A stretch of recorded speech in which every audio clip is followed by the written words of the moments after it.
This is part 2, Via's point of view. Chapter 10, page 100, 101, and 102. Breakfast. Can you pick me up from school today? I said the next morning, smearing some cream cheese on my bagel. Mom was making August's lunch, American cheese on whole wheat bread, soft enough for Augie to eat. While August sat eating oatmeal at the table, Dad was getting ready to go to work. Now that I was in high school, the new school routine was going to be that Dad and I would take the subway together in the morning, which meant his having to leave 15 minutes earlier than usual. Then I'd get off at my stop and he'd keep going. And Mom was going to pick me up after school in the car. I was going to call Miranda's mother to see if she could drive you home again. Mom answered. No, Mom, I said quickly. You pick me up, or I'll just take the subway. You know, I don't want you to take the subway by yourself yet, she answered. Mom, I'm 15. Everybody my age takes the subway by themselves. She can take the subway home, said Dad from the other room, adjusting his tie as he stepped into the kitchen. Why can't Miranda's mother just pick her up again? Mom argued with him. She's old enough to take the subway by herself, Dad insisted. Mom looked at both of us. Is something going on? She didn't address her question to either one of us in particular.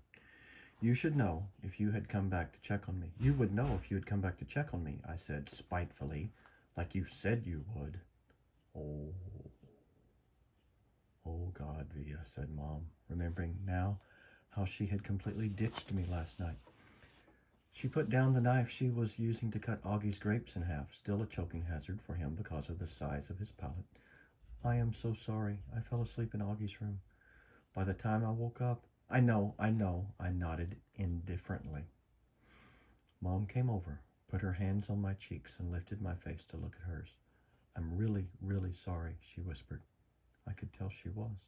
It's okay, I said. Via, Mom, it's fine. This time I meant it. She looked so genuinely sorry. I just wanted to let her off the hook. She kissed and hugged me, then returned to the grapes. So, is something going on with Miranda? She asked. Just that she's acting like a complete jerk, I said. Miranda's not a jerk, Augie quickly chimed in.